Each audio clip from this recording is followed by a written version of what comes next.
Impresionante lo que esta pastora dice de la hechicería dentro de la iglesia.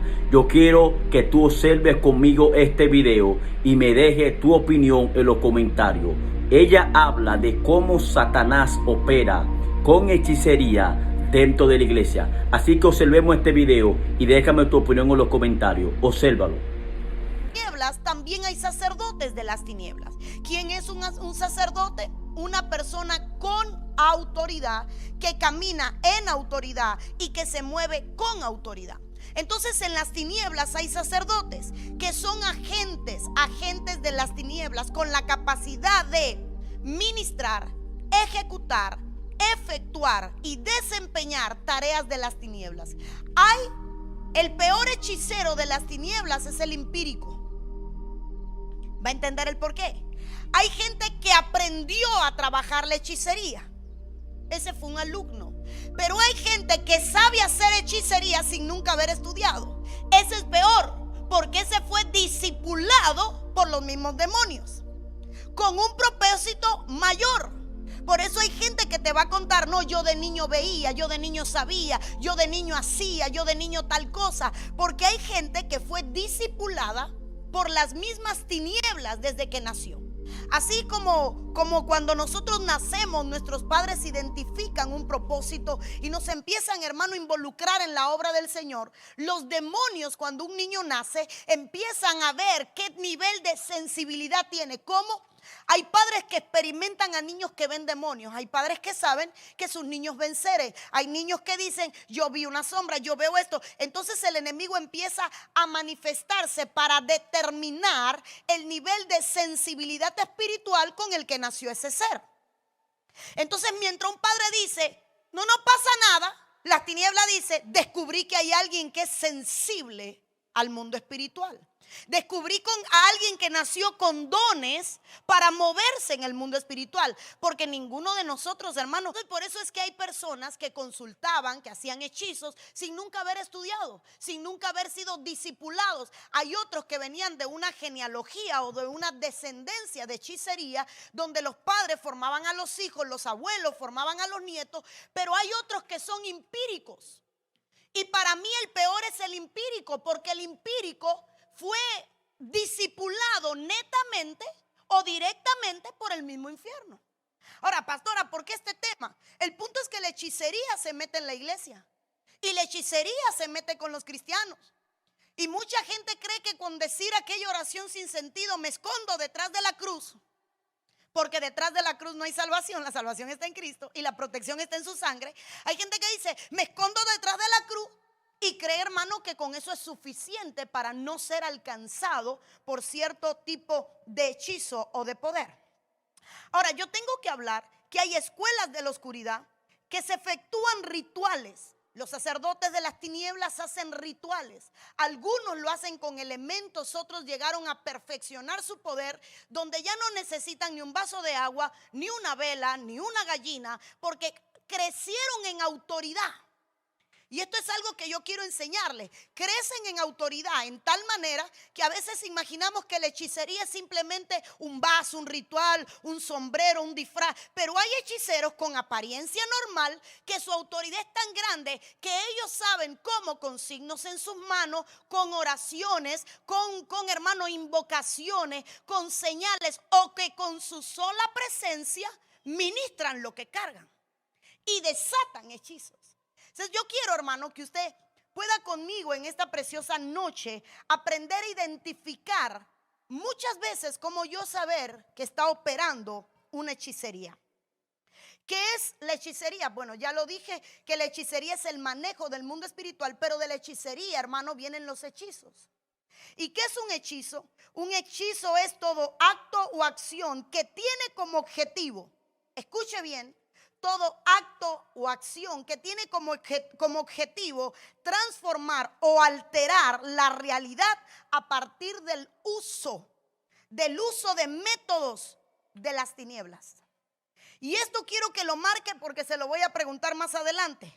Transformar o alterar la realidad. El propósito de la hechicería es confundir la realidad.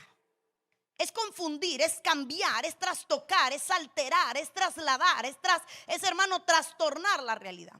Y yo pienso que nosotros sabemos todos cuál fue el origen de la hechicería. Pero quiero llevarle al final, porque la hechicería está en el primer libro de la Biblia y en el último libro de la Biblia, dejándote el Señor entender que el mundo comenzó, la creación humana comenzó con hechicería. Bajo su sola presencia ministran lo que cargan y desatan hechizos. Entonces yo quiero, hermano, que usted pueda conmigo en esta preciosa noche aprender a identificar muchas veces cómo yo saber que está operando una hechicería. ¿Qué es la hechicería? Bueno, ya lo dije, que la hechicería es el manejo del mundo espiritual, pero de la hechicería, hermano, vienen los hechizos.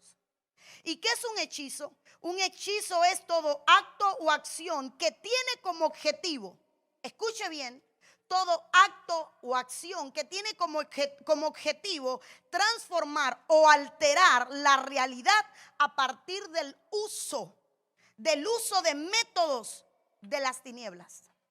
Y esto quiero que lo marque porque se lo voy a preguntar más adelante.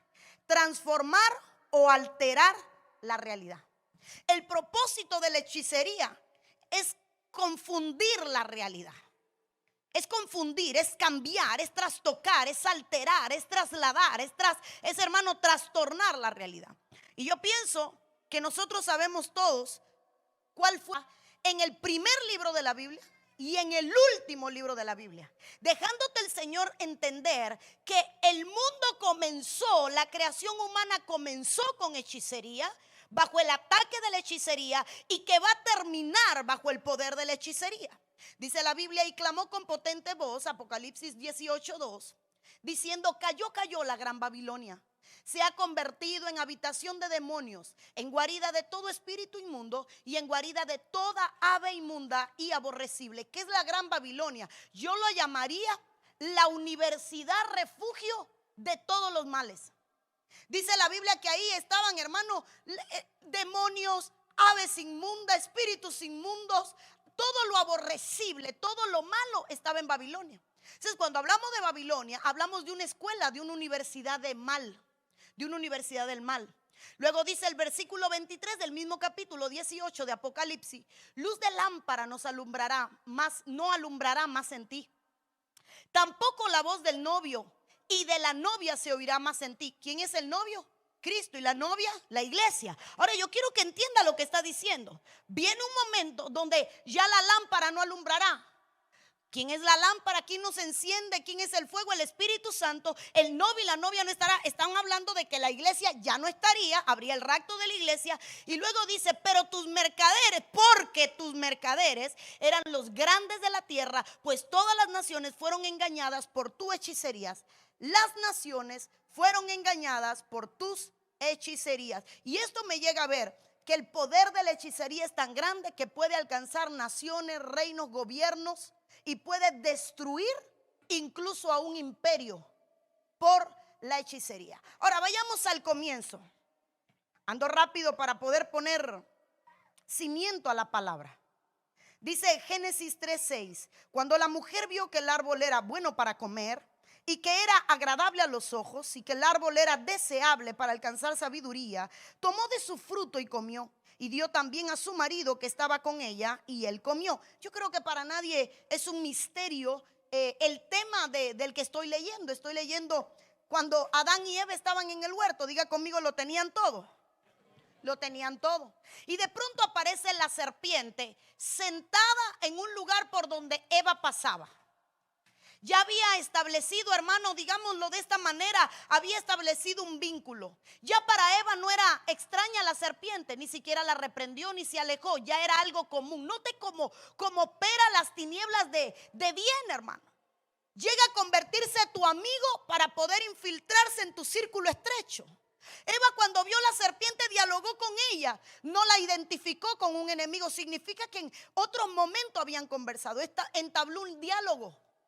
Y la serpiente empezó a preguntarle: pero hay algo que me llama la atención, y es que, como bien enseñamos al principio, un hechizo es trastornar la realidad de algo.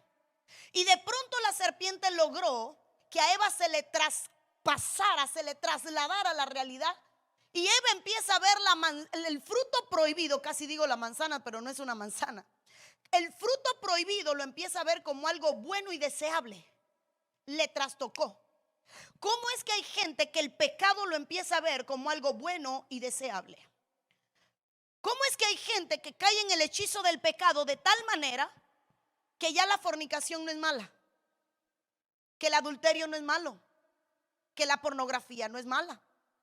Porque caen bajo un hechizo tan grande donde la realidad se trastoca. Y hay gente a quien usted quizás trata de explicarle que lo que están haciendo es malo, pero no lo entiende. Una de las maneras en la que empieza un hechizo es bajo la seducción. Todo hechizo comienza con la seducción. Va a entender el porqué. Todo hechizo comienza con la seducción. ¿Sabe qué me impresiona? Que la serpiente sedujo a Eva y Eva sedujo a su esposo. Se clonó. Ella repitió lo que la serpiente le hizo. Ella no se arrepintió después de comer. Ella cayó bajo un hechizo y lo llevó a su casa. Y sedujo al esposo y le dio de comer. Porque mujeres que están aquí, lo digo siempre, tenemos la capacidad de llevar un hombre al cielo o al infierno. De hacer que, hermanos, Dios o se aleje de Dios, de hacerlo mejor hombre o peor hombre. Esa capacidad se la dio Dios a la mujer. Y Eva llevó a su casa un hechizo. Tanto fue así que en ese hechizo empezó a desarrollarse una escuela de las tinieblas. Como pastora dice que una escuela de las tinieblas, aquellos hermanos sabían que estaban desnudos. Empezaron a coserse trajes. ¿Cómo aprendieron si nunca habían cosido?